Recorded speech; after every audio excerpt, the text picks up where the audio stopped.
They probably would lay right on that couch, but I'm afraid to whatever.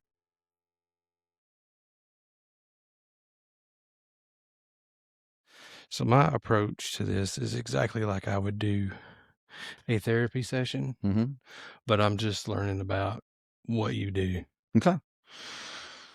which today is talking about your campaign. Campaign for what? Magistrate, 6th District, And what? Where at? Warren County. Warren County. And what does that entail? So a magistrate's responsibilities, most people associate a magistrate with roadways, tree clearance, things like that. What they really don't realize is that a magistrate is very involved in the local county government. So a magistrate serves with the county judge and 5 other magistrates in fiscal court, not physical court, but fiscal Fiscal. court. They meet the second and fourth Thursdays of every month, and any issues, local policies, anything like that is brought up in court and then voted on by the magistrates and the judge. Okay. And what kind of inspired you to take this route? Um, the fact that Bowling Green were really growing, um, and with our growth, our infrastructure is not currently caught up with the current growth that we have. We're doing the judge pushed out a study and then a campaign. It's called What Could Be GB in 2050. And by the year of 2050, we're expected to have 75,000 more people in Warren County. Well, with 75,000 more people, we don't currently have the infrastructure to maintain 75,000 more Sure. people in a safe, reliable way that's not going to have people hating each other over traffic and all the things. So Sure. I guess ultimately what I want to do is I want to try to make Warren County, Bowling Green, and this District 6, which is the fastest growing district right now, the best it can possibly be. And with that being said, I want my kids to want to live in Warren County one day. I pray that I'm not going to be unrealistic and think that they'll never move away, but in the same sense, I want them to want to be here and want to raise their kids here like we have. Yes. And so do you feel like obviously the magistrate position is important to you? Is it the most like potent position, I guess? I don't know if potent's the right word, but is it the best position to bring these changes that Um, you're talking for about? for me, as never being involved in politics, it's a good position for me. Um, I'm I'm a guy, and you've known me for a long time now, um, practically almost my whole life. Yeah. I'm a guy that loves to serve, and this position, the magistrate position, allows me to be with the people, like in the community, with our businesses. We're very active in the community, and this allows me to really just get down and work hand in hand with these folks to find out what the needs are. So as far as the best position, I feel like it's the best position for me. Now, am I in control of the county? Absolutely not. Would I have a vote or a say? Absolutely. But my vote and my say is not going to be based on necessarily what I want. If you hold this office and you do it the correct way, Mhm. your vote and your presence should support what your constituents or your voters in that area want Yes. and what's best for that area, and then ultimately what's best for Warren County. Yeah. Do you see that potentially being a challenge for you, or do you think that if you know that let's say the majority of your constituents hold a certain position of what they feel like is the best direction to go, and you are maybe kind of on the fence about it, or maybe not in line with that, do you feel like that you would still be able to to go with the majority of what your constituents want?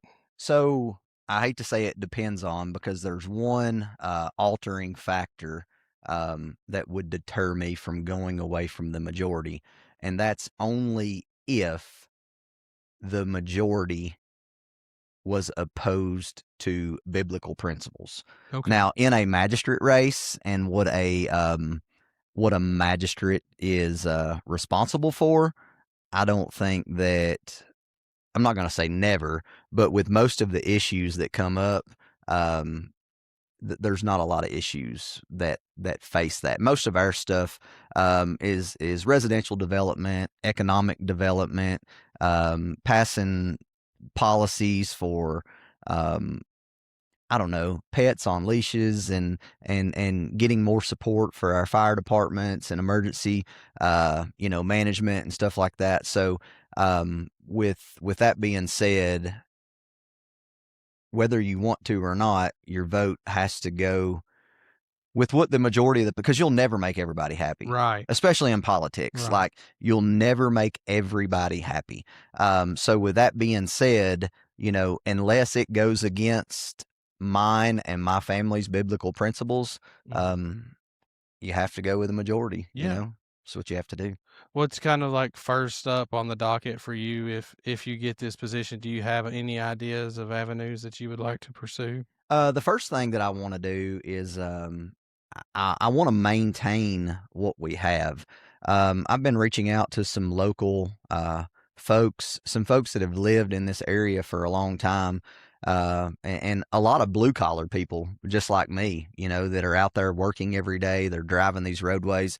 And one of the biggest complaints, some of the folks aren't really keen on the growth. Um, the South Warren area and Greenwood area, they're both growing quite a bit right now. And one of the biggest frustrations and complaints is our current infrastructure. This district in particular, we have a lot of farmers in this district. So when you go to adding traffic and roadways that aren't big enough already, and then you're adding more subdivisions, that causes concerns. And one of the biggest concerns, two things that I would like to look at first, and obviously I will preface it by saying no promises here because I'm one of 6 votes, but we've got some roadways that could really use some improving. Currently, the road that my wife and I drive down the road every day, I've got a dually truck and she's got a regular SUV, and when I meet her, I have to pull over Mhm. because it's not really safe to pass each other without Mhm. one getting to one side or the other. So we do have some roadways that need to be widened. But one of the biggest things that I would like to achieve if I am blessed to be put into office is infrastructure. And when you talk about infrastructure, people are like, what in the world's infrastructure? And that's usually going to include your roadways and city utilities, county utilities. And that's going to consist of, water, sewer, electric. Mhm. One of the biggest things that we face in the South Warren area is sewer. We have all this farmland, um, you know, and in order to grow at a responsible rate and in a responsible way, if we want to preserve as much farmland as we possibly can, currently out past where I live, you're pretty much set up for one house per acre. So if our community continues to grow, um, we essentially will run out of land pretty quickly if we can't increase or enhance our sewer. Mhm. And the way that works is one house per acre if you have to be on a septic tank. Okay. But if we could get sewer extended out to our area, and the county says, hey, we need 500 houses. Mhm. So at this rate, you're looking at 500 acres for 500 houses. Yeah. But if we could increase that sewer and get sewer out to us, then we could create density.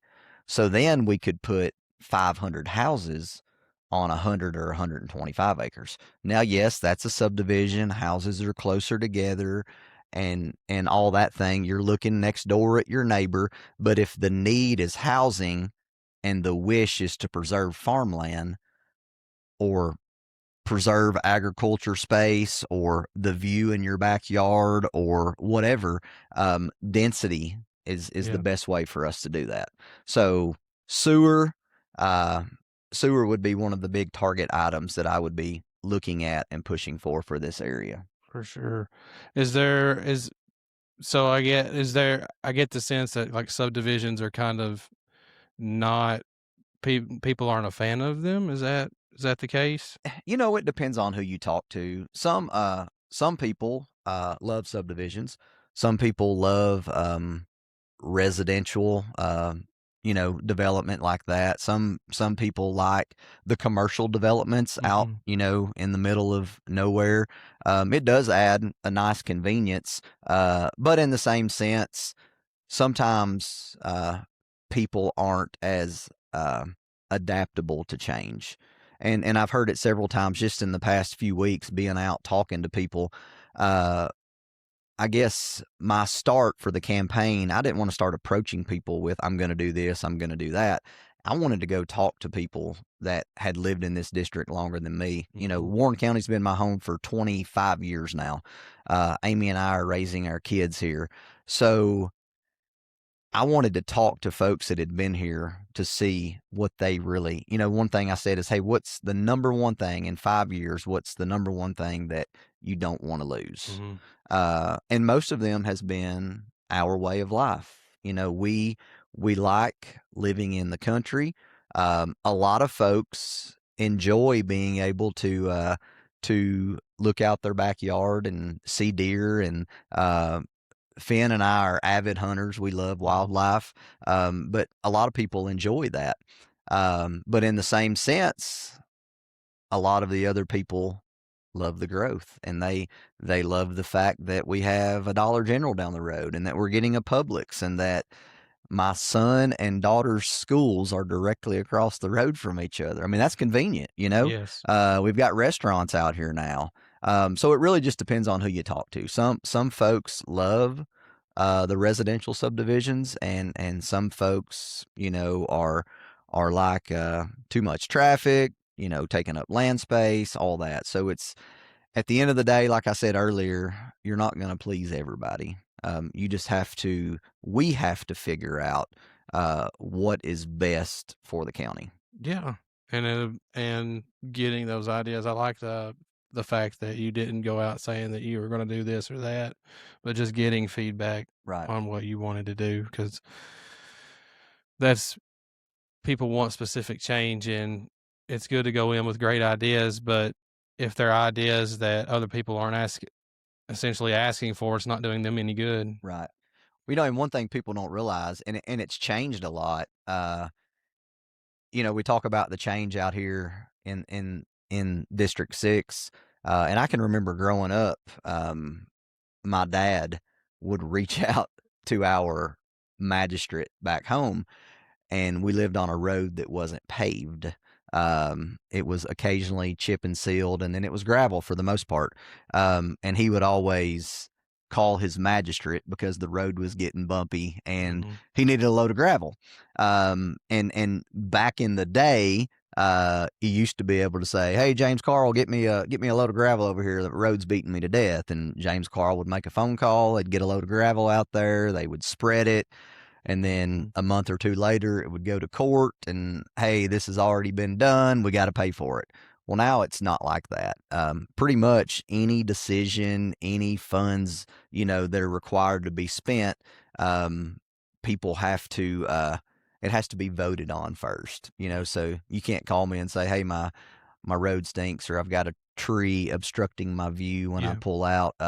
We're talking about change, and that's one of the biggest things in the political aspect, political world that's changed with county government is everything has to be voted on. Do you think that's do you think there's too much red tape, or do you think there's the right amount? What do you think? At the end of the day, especially with a county this size, um, you have to draw a line. I don't want to say red tape, but in the same sense, everyone, everyone should be treated equal. So, Mhm.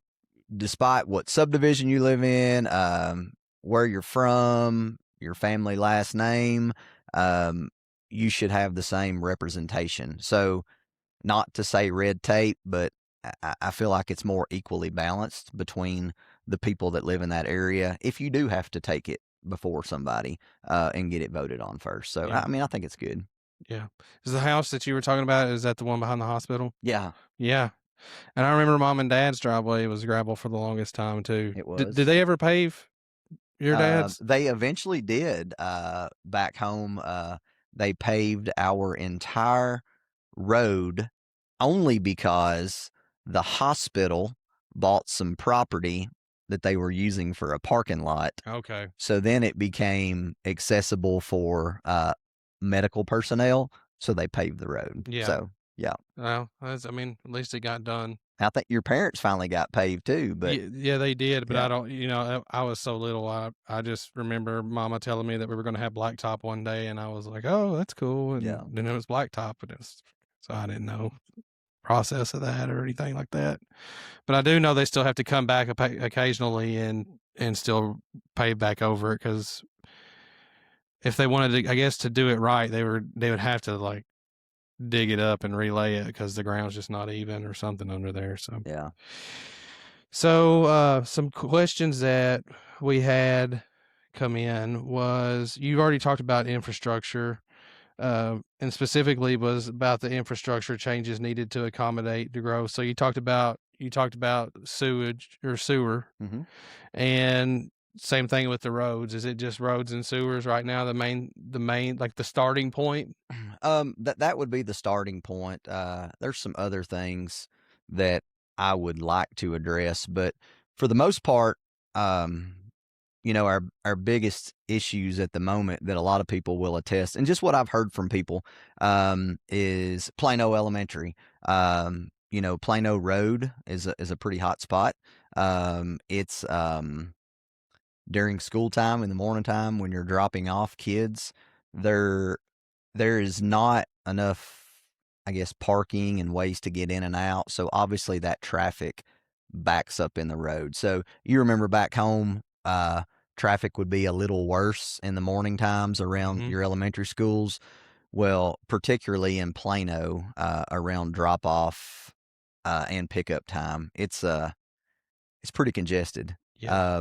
To the fact that sometimes officers are required to come out and direct, but I just try to avoid those areas during that time. But I can see where it would be very alarming and upsetting to Mm-hmm. some people that live in that area. I dealt with that road for a long time, and you just have to plan accordingly. So there are some other things, maybe widening, some of Mm-hmm. those main roads. But I think, and then as far as the Rich Pond school area and then Jody Richards, about all of our elementary schools, are going to have some Mm-hmm. type of congestion in the morning time. But the biggest difference that I've noticed is out here on Nashville Road. Man, between 7:30 in the morning and 8:30 in the morning, there's a lot of cars out, a Yeah. lot of cars out. Um, and when I think about school buses and things like that driving on these roads and meeting uh, other vehicles, like I meet the school bus on our road and I purposefully get over just to make sure that they have enough room. I'm not going to say we can widen every road, but some of these bigger roads that have a lot of bus traffic, a lot of farm traffic. Um, it would be nice if a dually truck and a dually truck could meet each other and not have to get off the road in Yeah. people's yards. For So sure. For sure. Is Are there any talks? I mean, you talked about subdivisions being a possibility. Are there any that are like in the works or like on the horizon? there are several new subdivisions in this area right now that are being developed. For some reason, we have apartment complexes. I mean, I know the reason, but we have apartment complexes and single dwelling family homes going up everywhere. And for people just keep buying and people just keep renting. We've experienced some of the highest interest rates in the past probably 10 or 15 years. In the Mm-hmm. past 2 to 3 years we've experienced those, and a lot of people, the market did go down as far as for people buying houses, but people were still buying houses. Mhm. People may not be selling 50 a month, but they were still selling 15 to 20 a month. So while it slowed down a little bit, people were still buying. So with people still buying and filling up the subdivisions, they would essentially go in and create another one.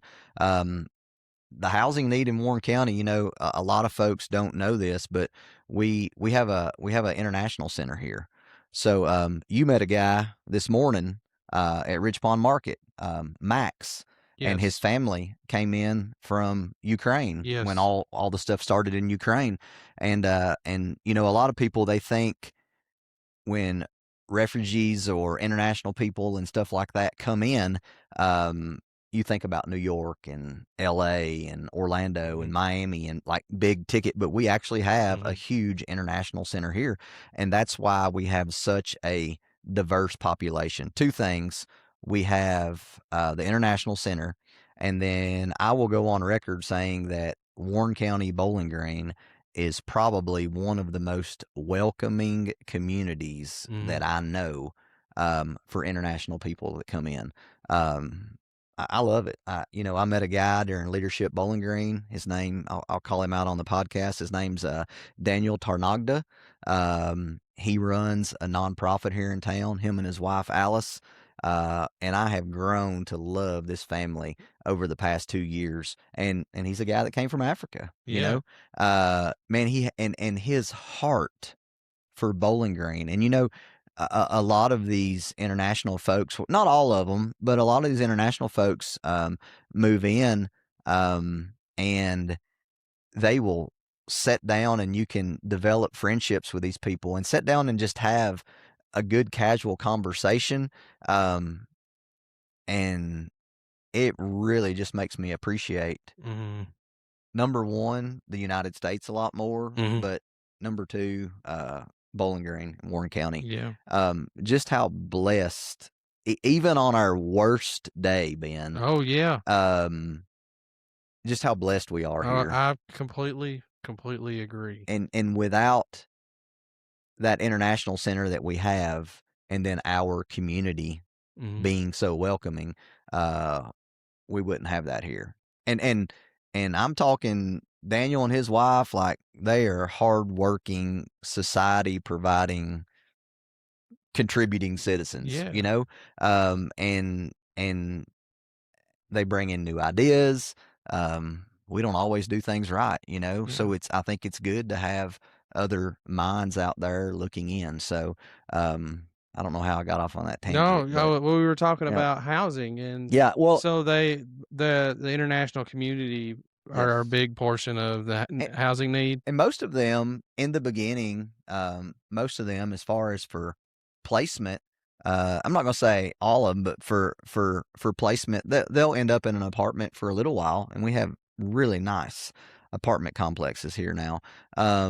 But once they get here and they get established and they get jobs, they start buying homes, and just the more that people come in, Mhm. the more need, and it's all for the longest time. Um, on our website, it pretty much says a city or county. I don't remember the exact words. A city or county driven by growth. Mhm. And we're bringing in tons of, over the past 15 years, we brought in tons of manufacturing businesses. And now, our county is trying to diversify now. You and I spoke about it this morning some, Mhm. with maybe some big tech companies. AI is the new thing, so anything that we can get, that has to do with big tech, we're trying to reach out and do that. But with attracting those companies, um, it's going to attract more people. Mhm. Um, so at the end of the day, I hate to use the phrase, if you're not growing, you're dying. But it's kinda how I've been with my businesses. It's kinda how I've been with my marriage. Mhm. It's how I am with my relationship with Jesus. It's how I am in parenting. Um, Once you stop growing, you're dying. Now, am I saying that we need to go out and throw up subdivisions everywhere and run businesses all down major corridors? No, not yet, because we can't do that. We're Mhm. we're not set up for that yet. Am I gonna say that it'll happen in 5 years, 10 years, 15 years. I'm not God. I don't know. Mhm. But if growth is coming, I do feel like we need to be better prepared for it than Yeah. what we are right now. How long or let's say the next 5 to 10 years. Let's say 5 years, where do you see Bowling Green? Is it much different? I think in the next 10 years, you'll see, just think of how much Bowling Green's changed in 10 years. Mhm. So if you take the progression that we've had in the last 10 years and then we fast forward 10 years, I think you'll see, some more interstate exits um, to help the diversion of traffic. Mhm. I think you will continue to see um, more business development. Back in 21, we had the horrific tornado that come through here and destroyed a big part of our community. Mhm. And we lost a lot of lives during that. Um, the area of town, as far as in the business sector that it affected most, Russellville Road and the bypass.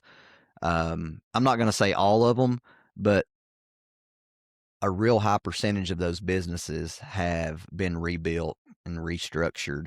And currently, with our downtown area and our local big areas like the bypass and Campbell Lane and Scottsville Road, one of our big growth areas now for residential is Lovers Lane. So you got that exit 26 down there now.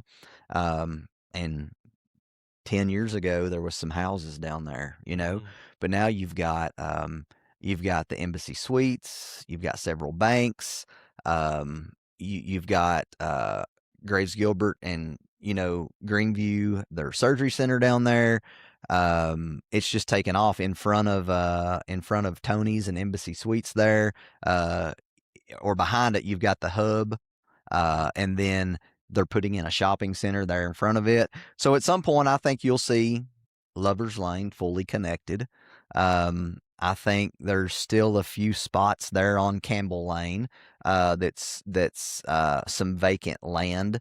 I think you'll see Campbell Lane fully connected.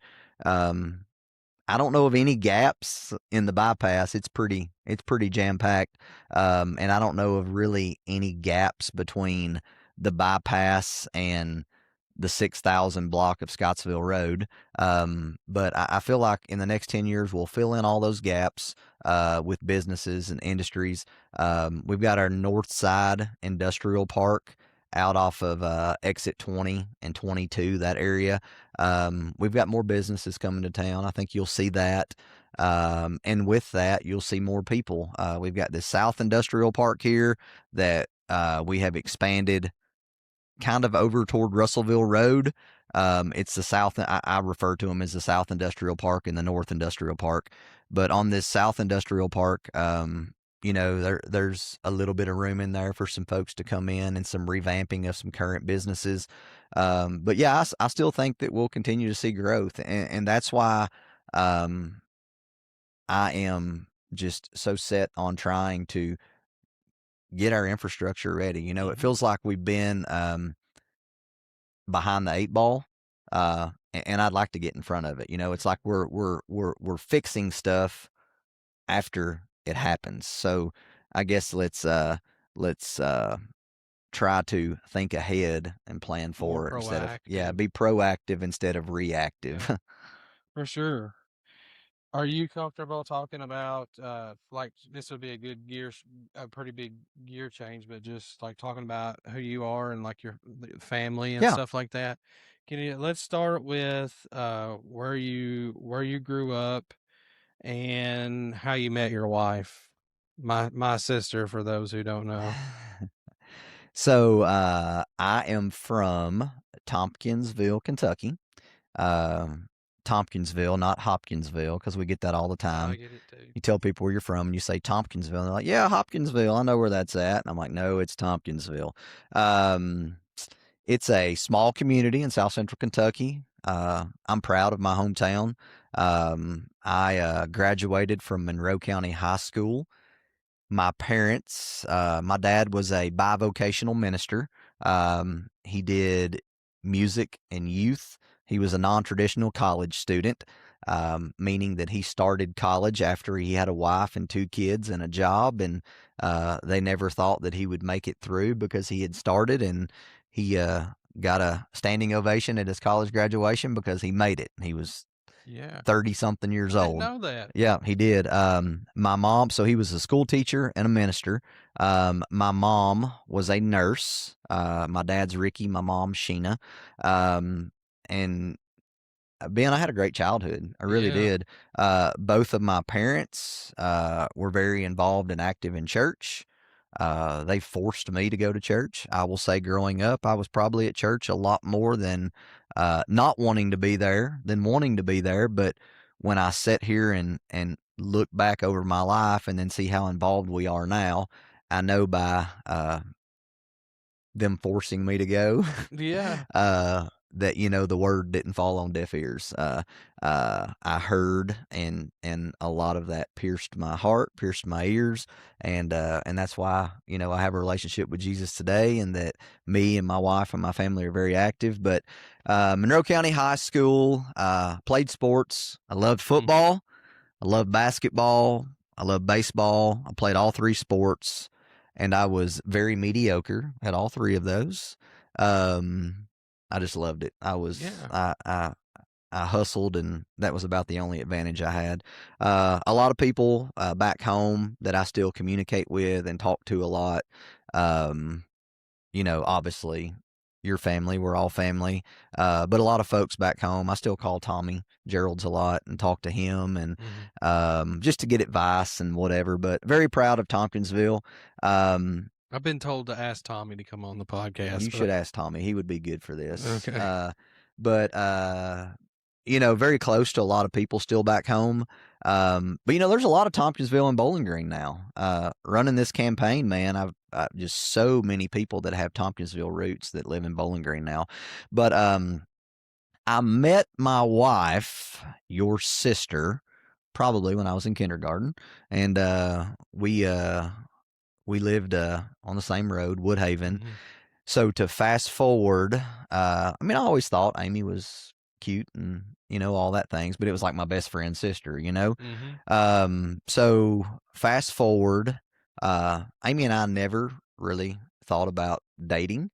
Um, it was just she was cute. I found out later on she did have a crush on me for a long time. Man. But come to college in 2000, growing up in Tompkinsville, uh, even though my dad was bivocational, I talked about Tommy and Larry. So we all farmed, raised tobacco. My aunt and uncle had a dairy farm, so we milked cows, done all that stuff growing up. Hay.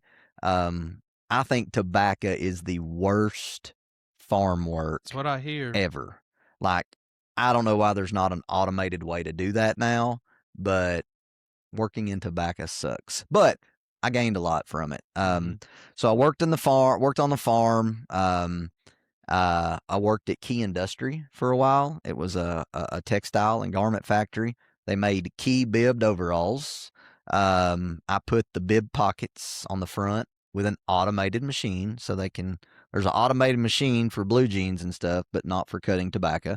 Um, and then I worked for the city of Tompkinsville for a while, and they stuck me on a dozer, or excuse me, a backhoe, like my second day at work, and said, your dad used to dig graves before college, so you ought to know how to run a backhoe. And they set me Yeah. on top of a water line.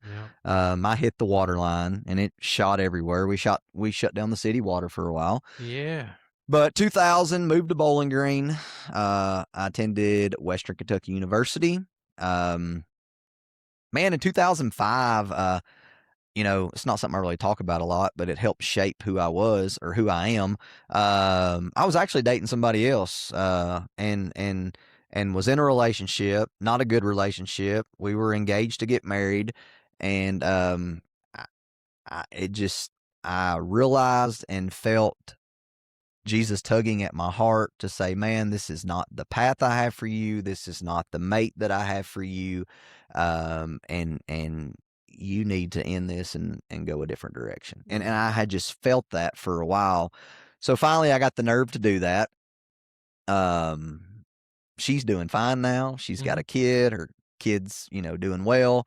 Me and Amy still see her out and we talk, so it's nothing crazy like that.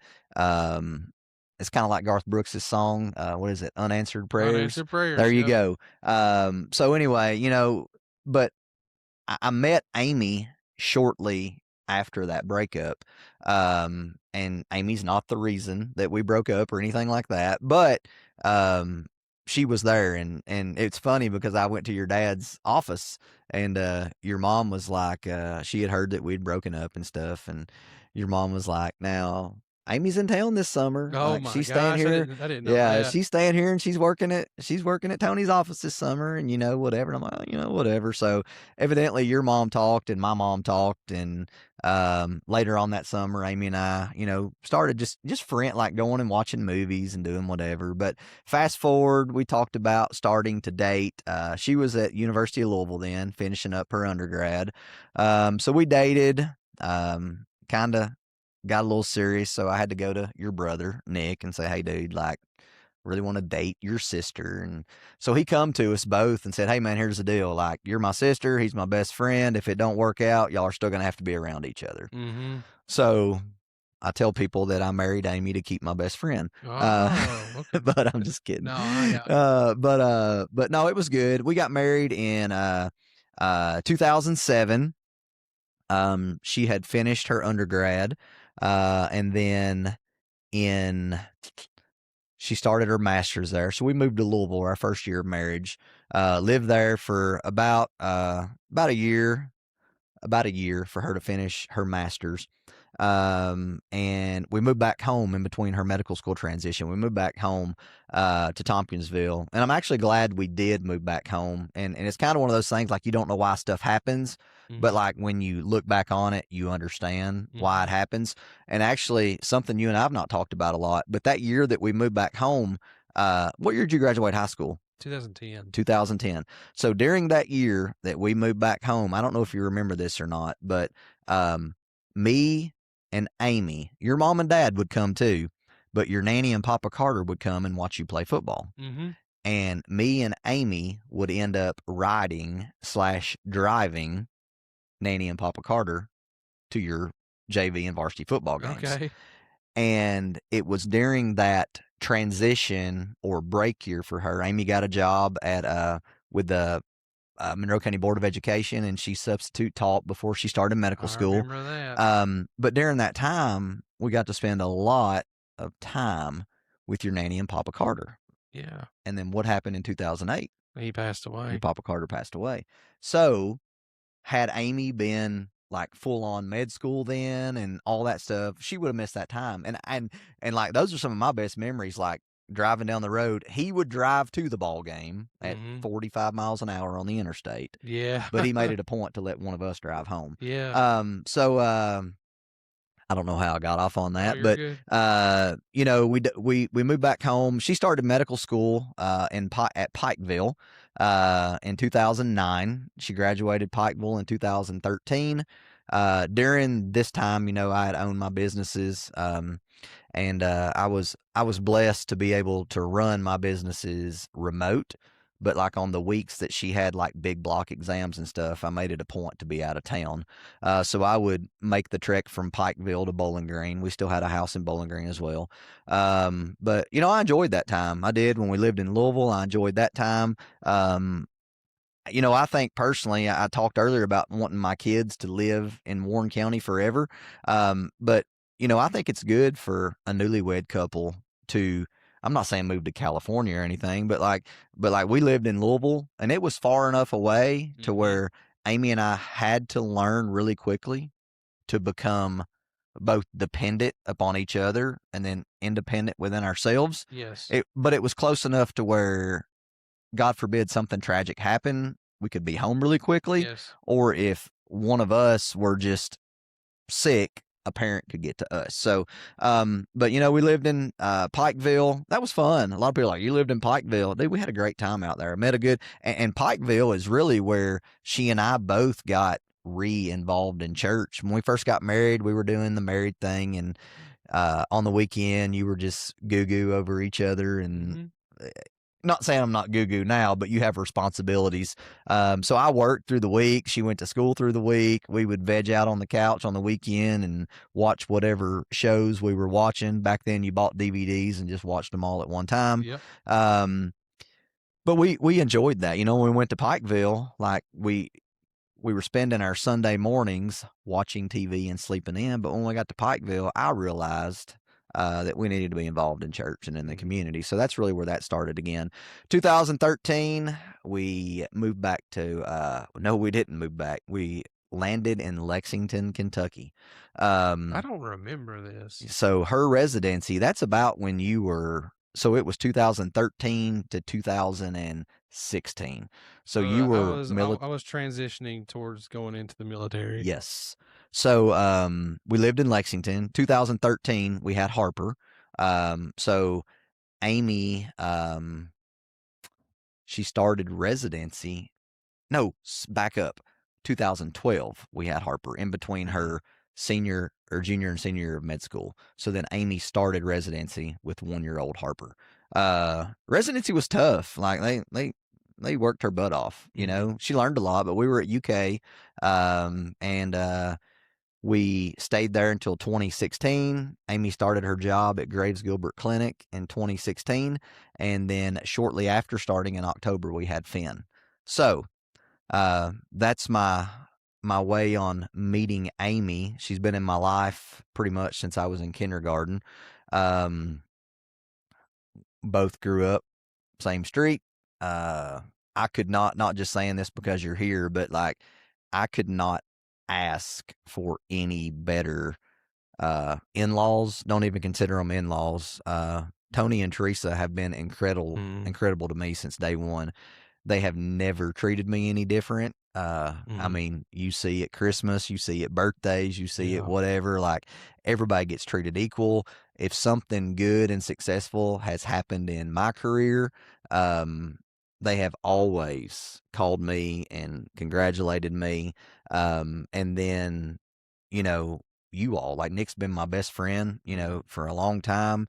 Nick and I are still close. You and I have gotten really close over. I still I realized a long time ago, not that I don't have other people in my family that I can go to for advice, but for whatever reason, I feel like God built my relationship with you to be able to go to for advice because of the experiences that you have had. Right. There's nothing that I feel like I can't go to, not that I couldn't go to anybody else for, but there's something about like you've also been there for me at times when I really needed it, even if it was just a phone call or a text message or anything like that. And I think little things like that have really helped develop our relationship a whole lot. That's what a relationship takes, is whether it's just a general interpersonal or something like a full on marriage. Like it takes effort, and just the little things that you've done, like sending me a text message or giving me a call to check on me and see how I'm doing, has made it so much easier for me to be able to reach out, not just when I need to, but I'm even trying to, with Amy, to call or text and see how everybody's doing more, because I need to know I need to be that's part of just being a decent person. I feel like. Well, and one of the things that's so cool about our families is your parents and you all never treated my parents any differently, or and your mom and dad like took my brother in as well. When my mom died, your sister was about as crushed as I was crushed. Amy and my mom had a great relationship. Amy was in med school when mom passed away, and your parents were just so good to us, you know? And then I remember you and Nick just like, being around and being at the house. And then it's one thing when somebody passes away, like you expect that influx of people that Mm-hmm. week or 2 weeks.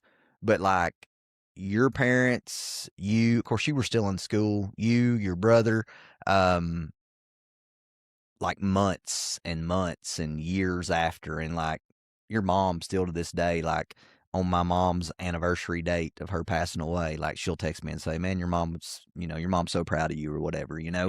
and just still does little things like that. But on the flip side, what makes, I think, our family so unique is that, Amy hit the lottery too with my parents. Like Yes. they loved her, and they love your mom and dad and you and Nick, Yeah. and of course now it rolls down to Lauren and Clay, everybody. But our families just got along so well, Yeah. So I think that's a big part of who Amy and I are. But so I got to Finn, right? Finn is uh Finn is 9 now. Harper is 13. Um, Amy, physician at Graves Gilbert Clinic. She's actually stepped into a big administrative role at Mm-hmm. Graves Gilbert. She's still seeing patients, but she is over their quality care. I'm not sure if I'm saying this right, so if I'm not, Amy, I apologize, but she's got a lot of like alphabet letters behind her name, and I don't know what they all mean, but I married up big time. She's super successful white collar, and I'm Mr. Blue Collar. Um, I think Kevin Sanson told me I outkick my cover is what he told me. But anyway, I have to think about yeah, that. that was what he told me. He said I outkick my cover. So but with that being said, Amy's doing great in her career. We're very thankful for the opportunities that she has. My businesses, I'm out grinding every day. My background is I got a degree in healthcare administration, and hate's a strong word, but I really don't like healthcare. Yeah. I'm married to a doctor. My mom's a nurse. Your dad's a doctor. My brother's a nurse practitioner. But anyway, surrounded by medical people. My degree's in healthcare administration and marketing. And my biggest form of background is logistics. I did FedEx for 20 plus years, had a logistics company. I really enjoyed that for a long time. And then it just became, I was having to travel a lot. When your kids get older, that's hard to do. Um, I have ADHD. I'm non medicated. Um, so while a lot of people say that I'm very entrepreneurial, I guess, Yeah. I just say that it's non-medicated ADHD. I'm not scared to take a It's risk. productive. Well, it's productive as long as my attention span is allowing it to be. But I like to build a company. This is what I love. I love to build a company to where it doesn't need me on a daily basis, Mm-hmm. and then I'll have to go start something else. That's how. Not that I talk about you a whole lot, and that's not a good or a bad thing. I don't you don't come up in discussion very much, but that's the way I have described you to my friends is you seem to be very good about getting either interested or getting something started up and getting it running, and then being able to hand that off to somebody else and then go and do something else. I mean, and I think that's a good I think that's a good thing. But what are some, you know, you don't have to name them or anything, but have you experienced any like where it didn't pan out, and then how do you recover from that? So I'll be the first to tell you that I have failed more in my life than I've succeeded. Right now we have 3 strong businesses, and it's embarrassing because I did this 3 times, but they say third time's a charm, and it's not. I own FedEx routes, okay? And we contracted with FedEx. I become the largest contractor in the FedEx network. I was young and dumb, and 21 years old, had my first FedEx route. My dad co-signed on my first truck, $43,351. And that's a lot of money, but back then That it was a sounded lot. like a whole lot of money. Yeah. But then when you look at a balance, you look at a balance sheet and you've got 150 something semi trucks and millions of dollars invested. You're like, holy crap, $43,351 wasn't a lot of money. But if you own that many trucks, your number one cost is payroll. Mm-hmm. Your number two cost is fuel. And your number three cost is maintenance. Well, payroll is what it is. You've got to pay a competitive wage to get people in those trucks and to move them, Mm-hmm. right? Fuel, it is what it is. Like, I can't control fuel prices. I can control somewhat where my guys buy fuel at the cheapest places, but overall, that's something that's set by somebody else. Maintenance, I can't really control scheduled maintenance, but I can control future breakdowns. Mm-hmm. So I thought, man, we own this many trucks. Let's open up a maintenance shop. So I had a guy that was doing my tires for me at FedEx. That's just when I was in Bowling Green. And then I had a few other locations. We were in Bowling Green, and I think at the time we were running some step vans, maybe out in Hazard, Kentucky, and then down in Nashville. So I transitioned. I had all step vans, door-to-door delivery for probably the first 5 to 8 years of my logistics career, and then I transitioned all over to semi trucks. But I thought, man, we can control maintenance cost. So we opened up a little maintenance shop out on Louisville Road. Me and Brad Dubry. We had a guy that went into business with us. It was called Finn's Tire. I remember that. And it was not because of my son, Finn. And I actually thought about not naming him Finn after this business venture. But we had a guy that was doing our tires. I won't mention him on the podcast, but he come to us and said, hey, you spend a lot of money in tires and maintenance with me. We need to open up a tire shop. And I'm like, sure, dude, why not? Let's do it. So we opened up a tire shop the 1st of April. My birthday is April 28th. So y'all remember that, podcast people. But before my birthday, this guy sent a text and said, dude, I'm done. I'm out. I'm not doing this anymore. Dude, I didn't know anything about tires. Yeah. But I had to learn really quick how to change tires, how to do things. But the thing is Amy and I, this opened up in 2014, and Amy and I live in Lexington. So here I am trying to run all my FedEx in different locations. I'm trying to hustle back and forth between Lexington and Bowling Green. I have a daughter at the time, running this maintenance shop. So it ran for a while, and the more I done it, the less I could be there. And one thing I've learned with small business is if an owner is not involved in it on a daily basis. I'm not saying you got to work there from 8 to 5 every day, but if your face is not by there, if your employees and the people that you work with don't see that you're 100% invested and care, it will not be successful. Yeah. So needless to say, my first maintenance shop, I took several thousands of dollars of a bath. It was a hard, failure, chalk it up learning experience. Then we're in Louisville, Kentucky, and we did it again. But we thought in Louisville, since we were in Louisville and we were dealing with semi-trucks exclusively, bigger trucks calls for a bigger shop, bigger equipment, all that stuff. So Louisville, we do this thing, and we fail even more miserably. And you would think with 40 of your own semi-trucks sitting there, that you could manage, maintain, and keep it afloat.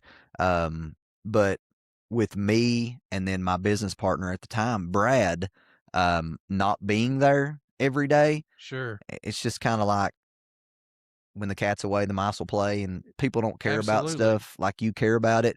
So I failed there again. And then we done it on a little smaller scale in Northern Kentucky and failed at that. So I come to the conclusion that it does not matter how many semi trucks that I own I don't need to open a maintenance shop. So those are three very clear times in my life. All three of those times, my wife said, "That's a dumb idea." Mm-hmm. And I still did it. And I failed miserably. So, Yeah. but I'm glad you asked me that because, you know, in 2016, we had 2015, 16, 17 was some of our biggest growth years at FedEx and with our logistics company. And at the end of 2016, FedEx condensed down some, and you may not even know this about me, but in 2016, like I prepared for the boom. Like FedEx had condensed. So instead of running, let me just put it to you in terms from here. Okay. So from Bowling Green to Louisville, you can turn that run twice in a day. Okay. Okay. So you can go from Bowling Green to Louisville and back, and Bowling Green and Louisville and back, and make good money. Okay. Um, what they did is they started putting in these satellite hubs to supposedly move packages quicker. Okay. So instead of going Bowling Green to Louisville, for example, they would put a hub or a satellite hub in E-Town. Mm-hmm. So then I was going from Bowling Green to E-Town, Bowling Green to E-Town. So it cut my miles down. So we had roughly, out of 150 something trucks just in this one area. And then they did this nationwide. Mm-hmm. So all of our hubs that we had trucks in, let's say we were running 150 trucks at the time, we went down to running like 100 trucks. So it had not really decreased our mileage in half, but it had cut a good 30 to 40% of our miles off. Gotcha. We still owed money on these trucks. We still had drivers that we felt obligated to employ. So in 2026, or excuse me, 2016, I prepared for the boom. Like we had to start selling off some trucks. We sold our house. We sold our vehicles. We sold everything because I thought I was going to go bankrupt. Mm-hmm. I really did. I You thought, hit it very well, dude. well, I mean, and I even went and spoke to a corporate bankruptcy attorney because in 2016, like I thought, I don't know if you remember, but when we lived in that house out in Oakland for a while, no, Mm-hmm. you probably were military then. Um, Well, there was a house. Is it the house that you all lived in when Harper was born? when Hartwell, we lived in that house for a while. Then we moved to Lexington, but then it was we moved from that house shortly after Finn was born in October. And what was horrible for Amy is she had just started her career. Mm-hmm. She had worked her butt off to become a doctor, and here I am looking at her saying like, "Hey, I think my company's going to go bankrupt." Yeah. We had just had Finn, so we sold our house on Oak Ridge Way, and then we moved into a rental house out in Oakland, Kentucky, until things kind of shook out. Luckily, praise God, and only by the grace of God did we not go bankrupt. But Amy and I look back at that time, um, and we both grew a lot. Like we became closer then. Our marriage got stronger then. Yeah. Um, because you do it and I do it and all this other stuff, but I don't now. I promise you that. Society measures success Mm-hmm. by what people have, what people do, what they wear, what vehicles they drive, what type of houses they live in, what elaborate vacations they go Mm-hmm. on. That's what people measure success on. And ever since that day, um, my view changed pretty quick. Yeah. My greatest successes in life is my relationship with Jesus, Mm-hmm. um, because I don't deserve it. My marriage to Amy, Mm-hmm. don't deserve that, and my children, and those are my greatest successes in life. Mm-hmm. And then you go on down the line to family, and but you know, you don't know, and that's one thing with, dude. I just got Facebook. Uh, hate's a strong word, but I really don't like Facebook. I don't. I don't like Instagram. Like, social media allows people to hide behind a camera. Absolutely, it does. It And and, does. and what people don't realize is on social media, you only see the best of what's going on with those people, you know? Yes. But you know, I got Facebook now, and with this whole political stuff, and um I don't know, man. You look at people and you see what they have and all that. And lots of times when I see that stuff, my first thought is like, what's really going on in their life? Yeah. So, me, I will tell you, I don't care if you live in a big fancy house. I don't care what you drive. I feel like a person's success is measured by the value that they bring Mhm. to people, and the way that they serve, and the way that they love their family, the way they love Jesus, the way that they give back to the community. I feel Mhm. like that at the end of the day, you said it earlier, that's just what a good human being does. Yeah. And take I don't want to say take biblical principles out of it, but a golden rule: do unto others as you'd have them do unto you.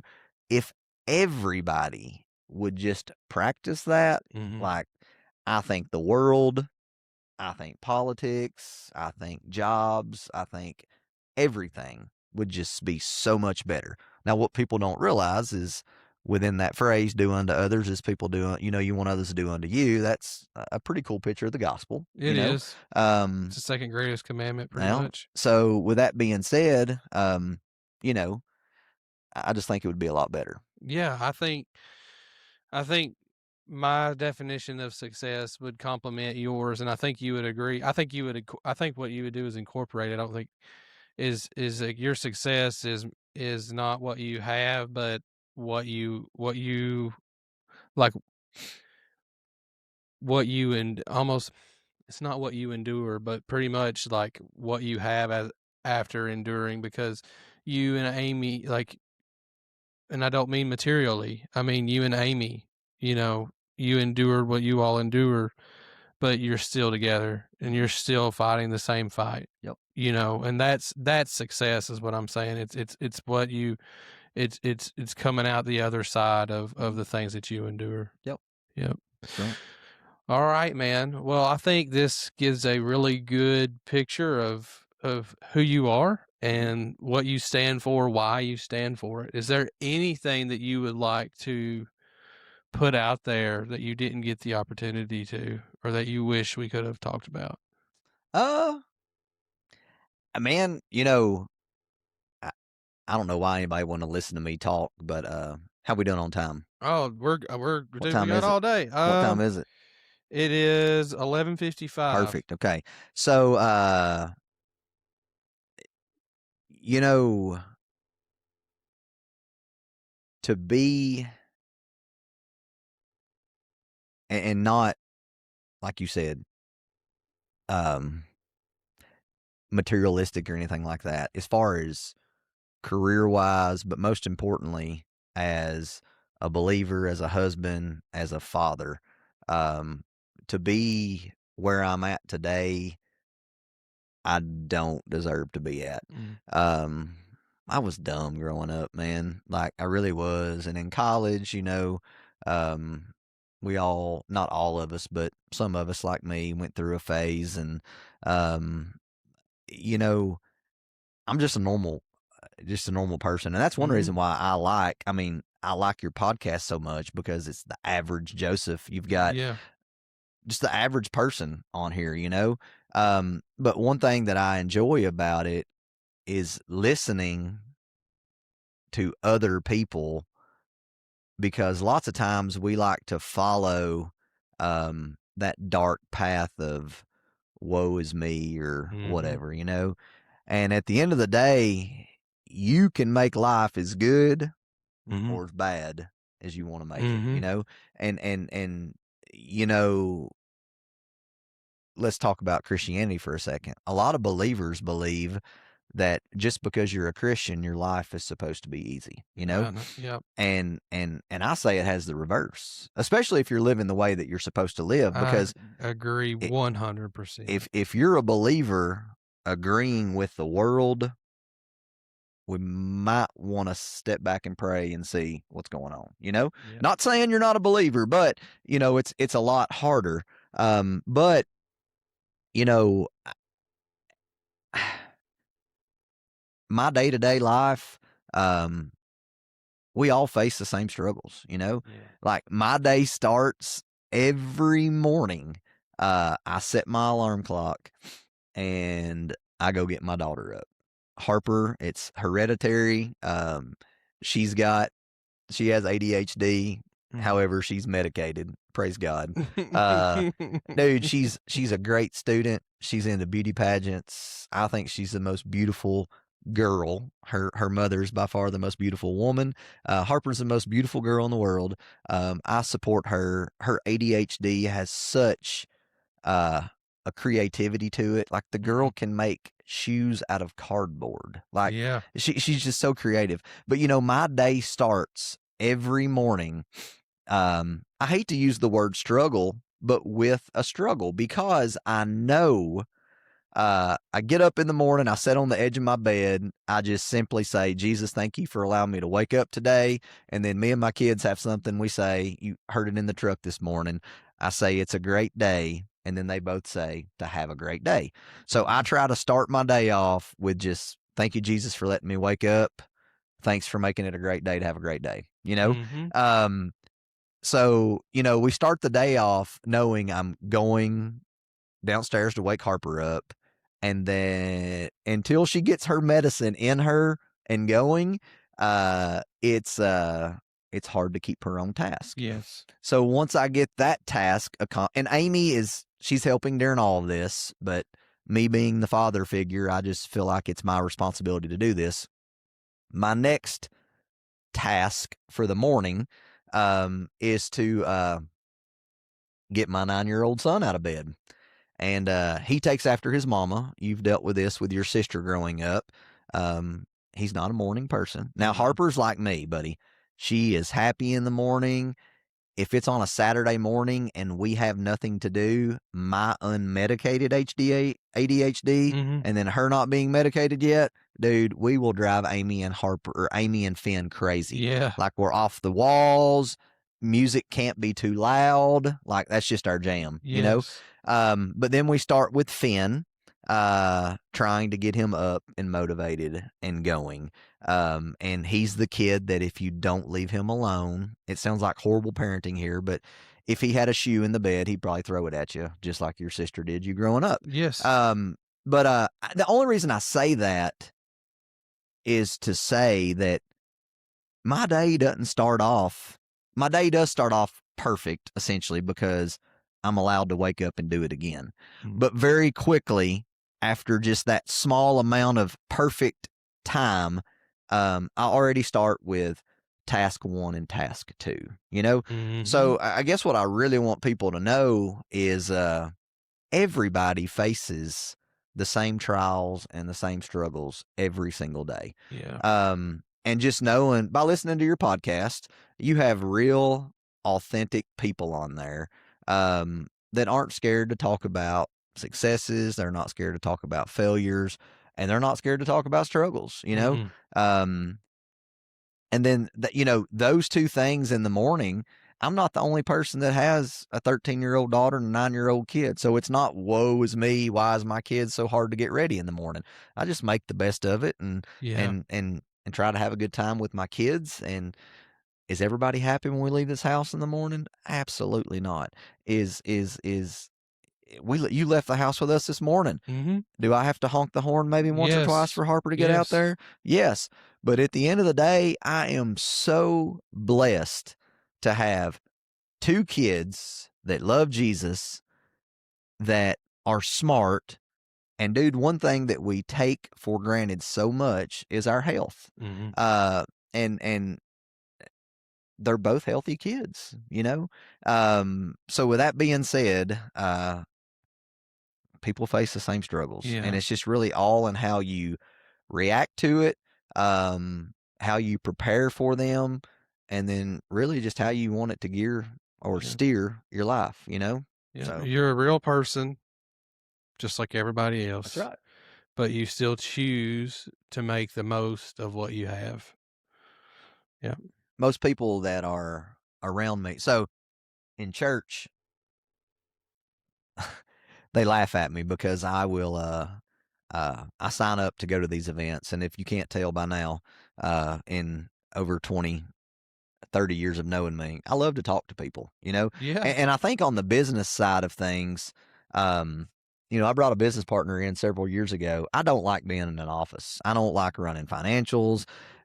I just don't like the office setting because I feel like in the office setting, the thing I enjoy about all my businesses more than anything is the business development side and networking, and both of those require talking to people. Yes. But in a sermon, Pastor Steve and Pastor Jamie, both at church, say that you need three types of people in your life. You need a Paul. Paul was a man during biblical times that just told you like it is. Yes. You know, he was very blunt. He told the Ephesians, he told Philippi, he told the Church of Corinth, he told all these people just like it was. So you need somebody in your life that's going to be very, very, very blunt with you. Yes. Okay. If I'm doing something wrong, you're one of those guys in my life. I've got several other men here in my life that know to hold me accountable, but they can grab me and say, "Hey, dude, you need to straighten it up," Yeah. or "That wasn't a really good move you done." But in the same sense, I've got to be able to handle that biblical constructive criticism. Criticism. Yes. So you need a Paul, you need a Timothy. Okay, so Timothy was somebody that Paul poured into. Because I'm gonna die one day. Mm-hmm.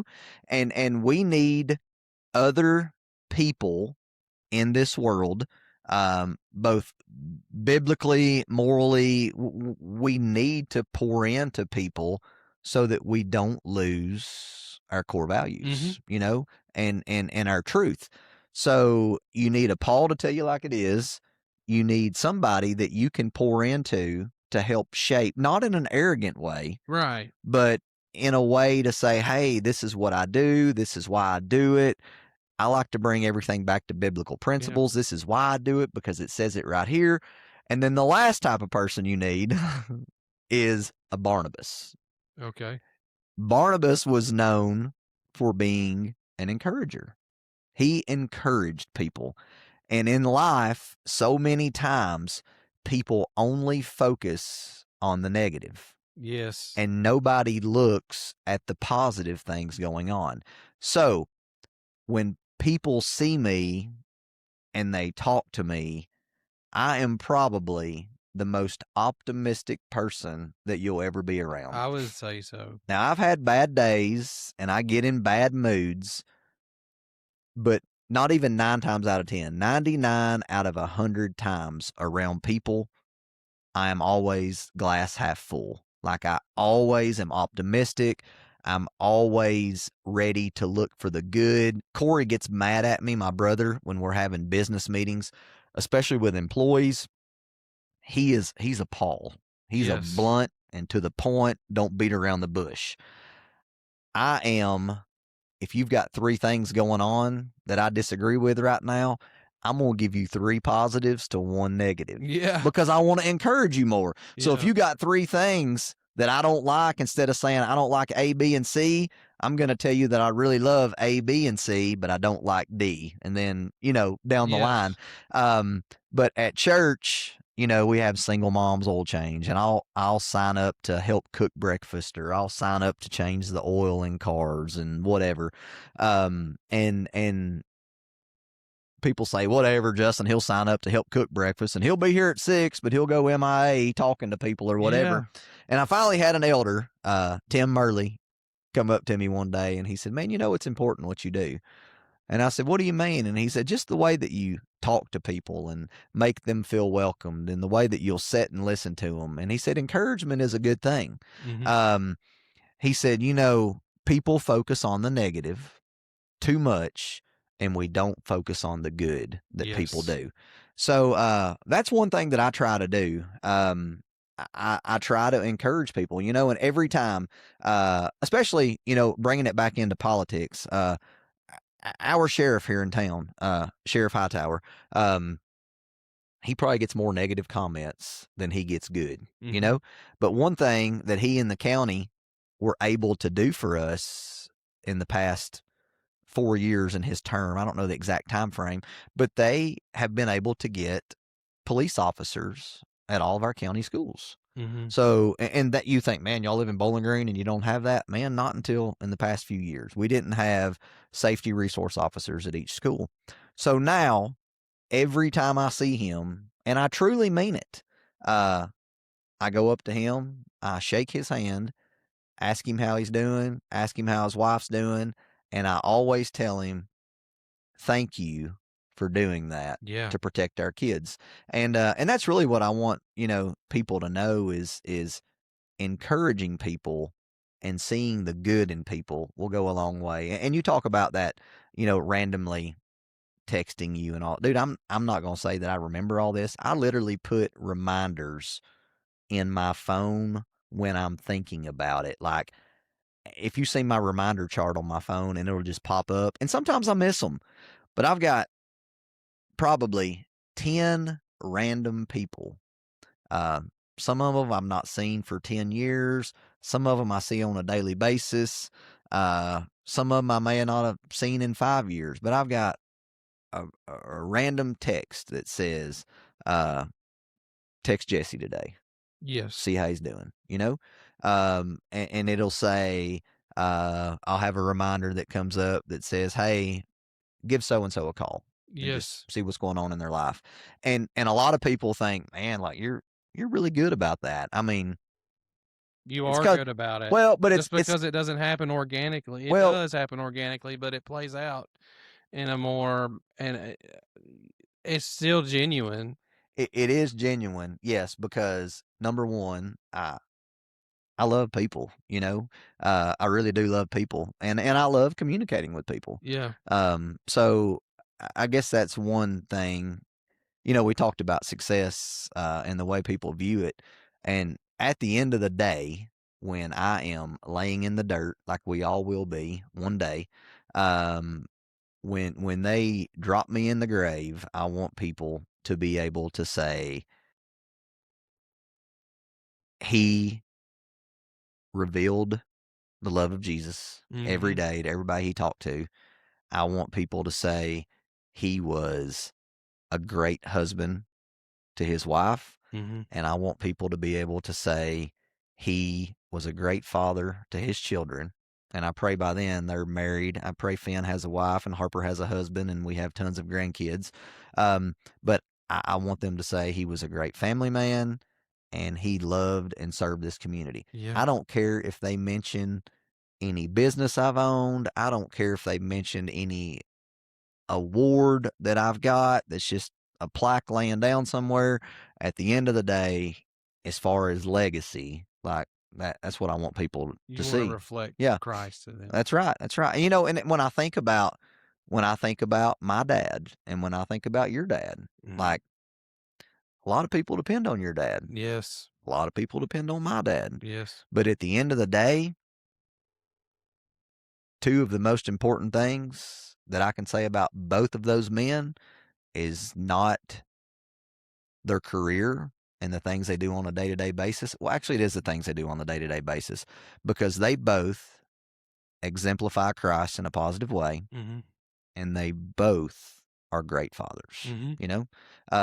And at the end of the day, even to them, that's going to mean more than any obituary that one of them Yes. anybody could write about them. So I Yeah. hated to get really morbid about that, No, that's not morbid at um, all. It's real. but one other thing, uh, that was brought to my attention. It was Mother's Day of last year. Uh, we were in Tompkinsville, um, and we were at the cemetery. And I've never been a big graveyard person at all. Mhm. Uh, and my kids, Harper and Finn, wanted to go see Nanny Sheena's grave, you know? Um, I thought, sure, whatever, we'll pull up there.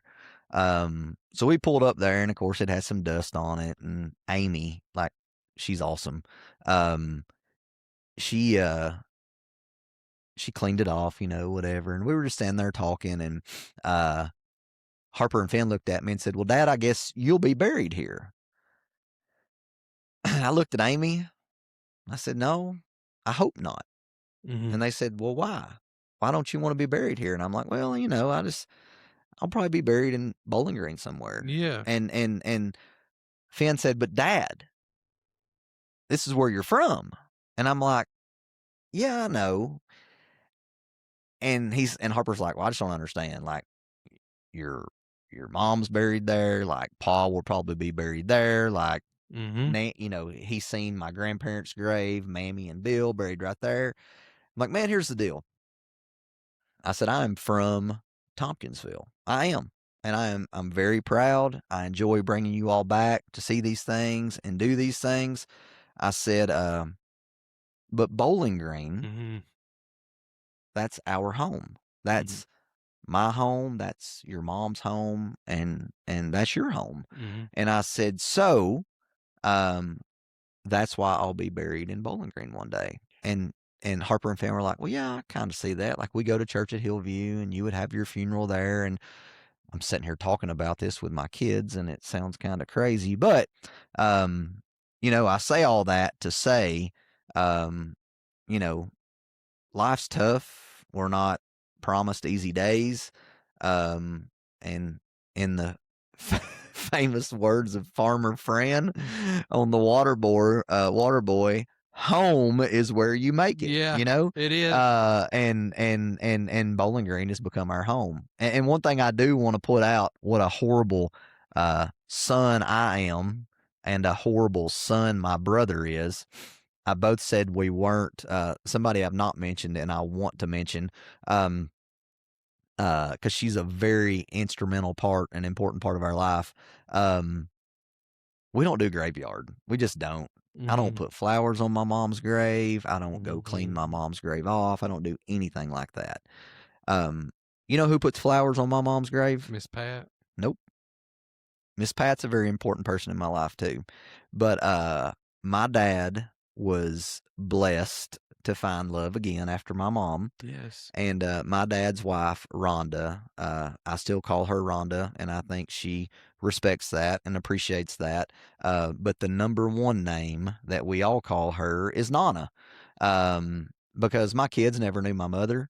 Um, and just like your mom, um, my kids are her grandkids, and she's good to my dad. She's good to me and Amy. She's good to my kids. And in the beginning, like, me and Corey were pretty mean to her. Mhm. We really were. It was just weird seeing that, but Rhonda, um, she talks to my kids about Mhm. my mom, you know, um, and I think my kids r- have a much deeper respect for her because Mhm. she does do that, but she has flowers put on my mom's grave. She makes sure they're there, they're done. Her and my dad, they do all of that. And I say that to say that, living here in Bowling Green, and they live in Bowling Green too. Um, you talk about the struggles of life. They bail us out a lot. Like, Mhm. "Hey, I got a meeting that just popped up. I got to be out. Like, can you get the kids?" And like, Yeah. Rhonda's probably usually the first one to answer, to Yes. say, "I got you," or, "Sorry, I got a conference call at 2:30, can't do it today." And then Dad will pop in and say, Yeah. "Yeah, I can do it," or whatever. But, she's been, uh, after I sat back and looked at it, like, I'm really glad, that my dad was able to experience this again. Um, Definitely, took a burden off my chest because I don't know if I'd want my dad living with me. We're too much alike. But man, I just, you know, we've got a great family. We argue just like any other family. Yeah.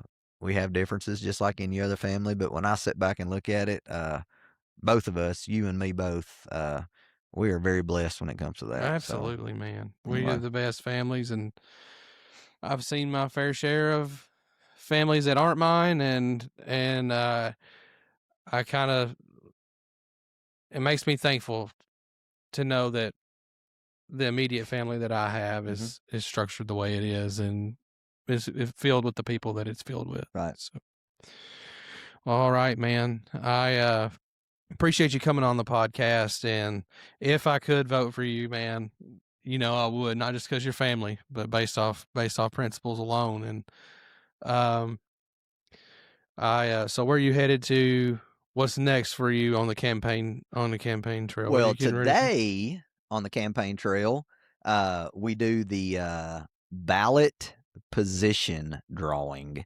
I'm actually kind of excited about it. It's a media event, so anybody that has filed to run for political office, excuse me, at 2:00, we all gather in the fiscal courtroom down on 10th Street at the courthouse, and it's done by the way that people filed. So I am running against two other gentlemen. So one guy filed before me, then I filed next, and then the third guy filed after me. Mm-hmm. So the first guy, there's 3 ping pong balls Okay. and a hat because there's 3 of us. So the guy that filed first will draw first, and then I'll draw second, and then the other guy will draw third. And then whatever number you draw, so you'll probably see some social media post later, but whatever number I draw is how I will be listed on the ballot. Yeah. Naturally, you want to draw number 1 because metrics and science tell you that if people, I hope everybody ends up knowing me. I pray I can get my name out there. But if they don't know any of the 3 candidates, and of course, this is a party affiliation race, so this would be Republican primary for me. But if they don't know anybody, they just end up picking the first name, Yeah.